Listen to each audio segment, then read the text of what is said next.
Proses membaca. Membaca merupakan kegiatan meresepsi, menganalisa, dan mengimplementasikan yang dilakukan oleh pembaca untuk memperoleh pesan yang hendak disampaikan oleh penulis dalam media tulisan. Urutan dalam proses membaca ialah 1. Proses mata terangsang oleh bacaan atau mata mencari rangsangan dalam bentuk tulisan. Yang kedua adalah saat yang ada di mata menerima rangsangan melalui mata. Proses ketiga yaitu syaraf menyampaikan rangsangan kepada otak. Selanjutnya, proses keempat adalah otak merespon rangsangan tersebut dalam bentuk pemahaman atau memahami bacaan, atau justru otak menafsirkan rangsangan yang diterimanya. Proses terakhir adalah otak merespon informasi untuk dikritisi secara aktif dan juga pasif. Menurut Hersa Sujana dan Mulyati, pada tahun 1997, proses membaca ada 5 macam, yaitu proses psikologi, sensoris, perseptual, perkembangan, dan proses perkembangan keterampilan. Yang pertama, membaca sebagai suatu proses psikologis.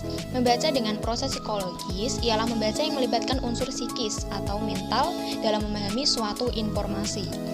Unsur psikis di sini misalnya ada intelijensi, usia mental, jenis kelamin, tingkat sosial ekonomi, bahasa, ras, dan lain sebagainya. Yang kedua ada membaca sebagai suatu proses sensoris. Membaca dengan proses sensoris adalah membaca yang melibatkan syaraf otak sebagai fokus. Isyarat dan rangsangan masuk melalui mata dan juga telinga. Sedangkan rangsangan huruf Braille masuk lewat syaraf-syaraf jari. Proses membaca ini juga dipengaruhi berbagai faktor, misalnya kepenatan, kegelisahan, rasa tidak percaya diri. Yang ketiga ada membaca sebagai proses perseptual.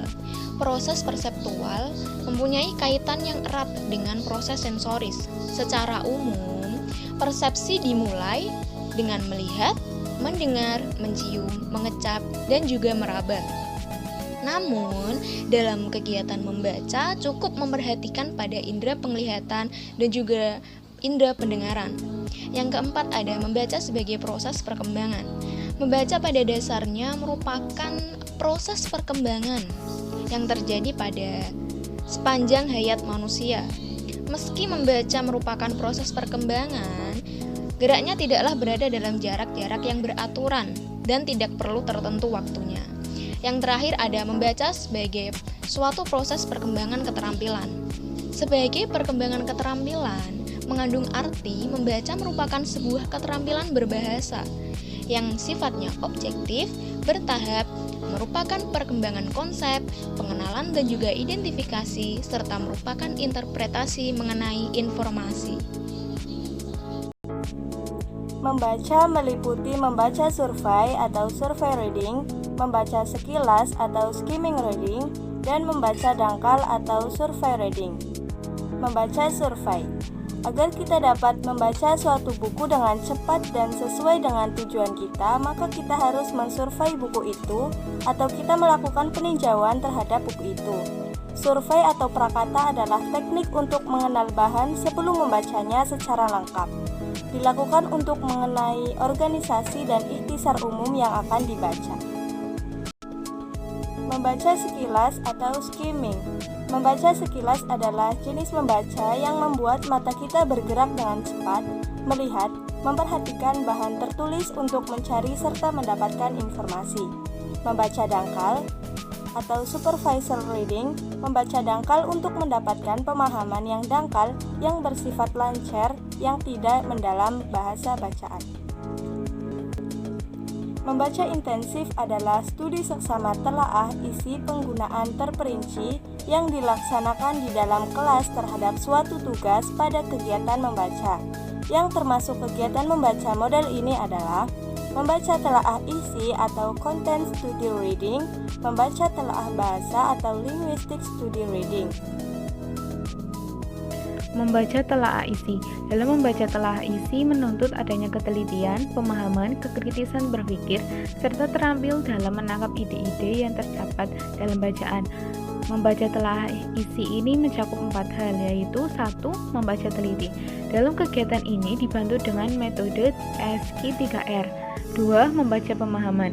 Membaca pemahaman ini bertujuan untuk memahami isi bacaan. 3. Membaca kritis. Membaca kritis adalah jenis membaca yang dilakukan secara bijaksana, penuh tenggang hati, mendalam, evaluasi, analitis, dan bukan hanya mencari kesalahan. 4. Membaca ide. Membaca ide adalah kegiatan pembaca yang ingin mencari, memperoleh, serta memanfaatkan ide-ide yang terdapat pada bacaan. Dalam mencari ide-ide dalam suatu bacaan, kita dapat menikmati keunikan yang terkandung dalam bacaan tersebut. Dengan adanya kegiatan tersebut, muncul ide-ide baru dari hasil kegiatan membaca ini. Membaca telaah bahasa. Membaca telaah bahasa mencakup dua hal. 1. Membaca bahasa asing. Tujuan membaca bahasa asing dalam tataran rendah adalah memperbesar daya kata dan mengembangkan kosakata. Dalam tataran yang lebih tinggi bertujuan mencapai kefasihan.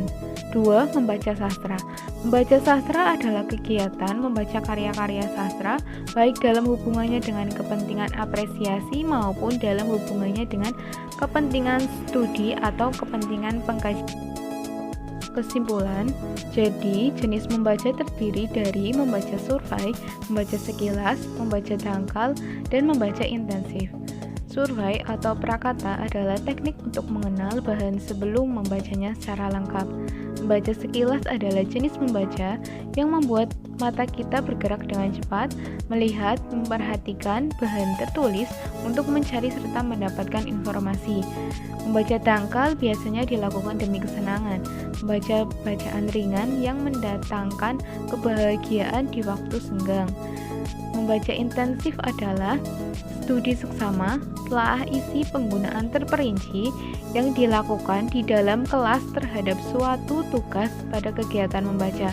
Membaca intensif terdiri dari dua jenis, yaitu membaca telaah isi dan membaca telaah bahasa.